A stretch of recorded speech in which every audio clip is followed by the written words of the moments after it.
My Lords, I join with previous speakers in expressing my gratitude to my noble friend Lady Armstrong of Hilltop for initiating this debate, timely debate on an important subject, and also serendipitously, is that how you say it, giving time for us to develop the arguments adequately. Too often we have 3-minute speeches, and the 12-minute speeches that we've had so far, I think, have illustrated the importance of giving people time to talk and develop these ideas.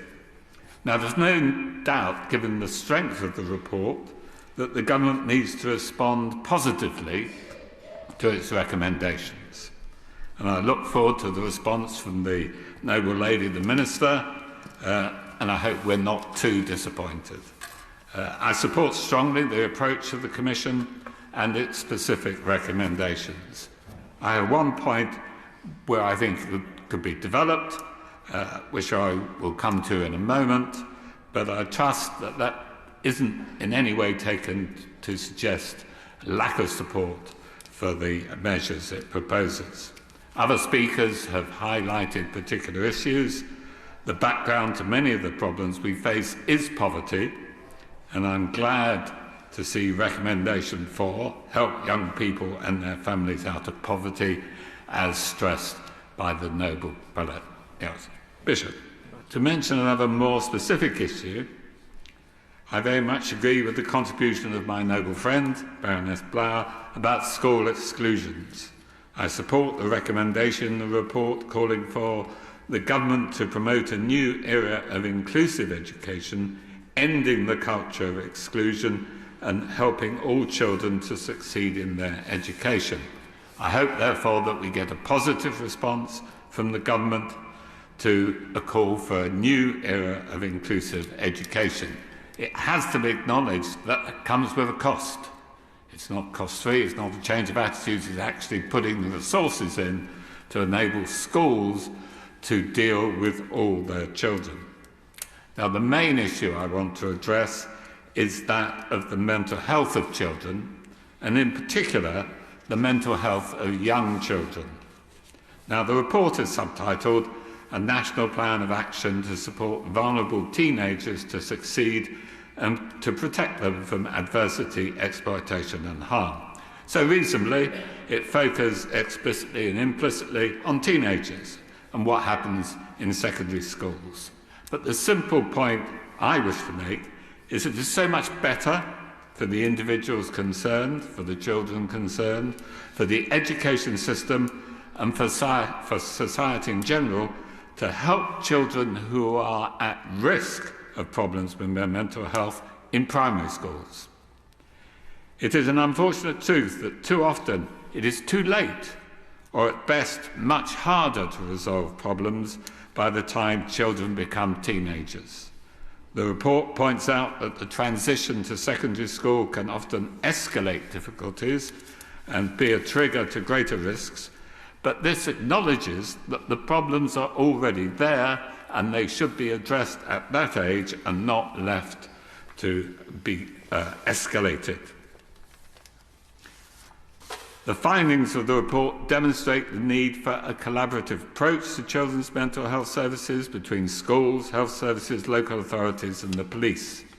In addition to this inter-organisational approach for at-risk children, we do need legislation to make access to early intervention for children and young people a statutory requirement. By ensuring early intervention and support when young children are showing signs of mental distress or children are at risk, we can not only help to break the cycles of exploitation and suffering for individuals, but also reduce the overall impact, indeed the cost, to the economy. Now, I'm sure I don't need to spend much time making the case for more action on improving mental health. More than $2 billion is spent annually on social care for people with mental health problems, with the wider costs being estimated at over $118 billion across the UK through lost productivity and informal care costs. And as explained in the report, mental health problems also add considerably to the workloads of our education, criminal and justice systems. It is crucial to understand, therefore, that half of lifetime mental health problems start before the age of 14. It's unfortunate, therefore, that spending by local authorities on early intervention services for children and young people has been cut by half between 2010 and 2020. This is when it is a growing problem. The Good Childhood Report 2022 shows that children's happiness continues to decline. Young people are on average less happy with their life than 10 years ago. That's from the Children's Society. NHS figures show that over 700,000 children and young people were in contact with mental health services in the 21-22 financial year, compared with a little over half of that only 4 years ago. Number of referrals to children and adolescent mental health services, CAMS, has more than doubled since 2019, and with resulting long waiting lists.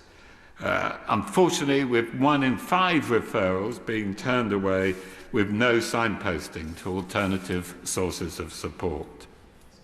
The outcome of all this is that 7 out of 10 children who experience mental health problems are not receiving appropriate help early enough. Alarmingly, we're told there's an average a 10-year delay between when young people first experience their first symptoms and receiving the help they need. So it is unfortunate that the government does not appear to understand the scale of the crisis. The Secretary of State for Health and Social Care was asked recently about plans to bring forward legislative proposals and early intervention measures to help safeguard the mental health and well-being of young people. The response was, there are no plans to do so. There must be concern that currently there are no statutory measures in place to guarantee essential early intervention for children and young people who are developing mental health problems. The forthcoming mental health bill will be an opportunity to change this, but so far the bill focuses almost exclusively on crisis intervention. In fact, rather than developing strategies for early intervention, we have gone backwards over the past decade. Expenditure on late intervention has increased over the 10 years, 2010 to 2020, from 5.7 billion to 8 billion. But how much of that increase was because the expenditure on early intervention fell from 3.8 billion to only 1.8 billion, almost more than halved. A 2014 report by the LSE and Rethink Mental Illness found that early intervention could equal a net saving of almost £8,000 per person over 4 years. Over a 10-year period, £15 could be saved in costs for every pound invested in early intervention. There is overwhelming evidence, therefore, that early intervention is effective for society and for the individual and produces the greatest impact, leading to happier, more productive and more fulfilled lives. And when we come to teenagers, the subject of this report, early intervention means when they are of primary school age. It is so distressing how often we hear now of extremely dangerous and harmful behaviours exhibited by teenagers as young as 13 or 14. Teenagers who mere months before were children, who already perhaps have been moved out of mainstream education and are already known to local police. The report describes excellently how the younger children in these communities are, quote, starting to follow the group around and mimic their behaviour. It is more important than ever that we have a workforce delivering professional psychological support to these groups earlier, when they are children. They should get the care they need when they first exhibit risky behaviour or first start mimicking older children in their communities who are behaving dangerously. To conclude, I hope that we can continue to push for expert mental health support before the teenage years to be taken seriously as a preventative measure instead of allowing issues to escalate and entrench, casting long shadows from childhood into young adulthood.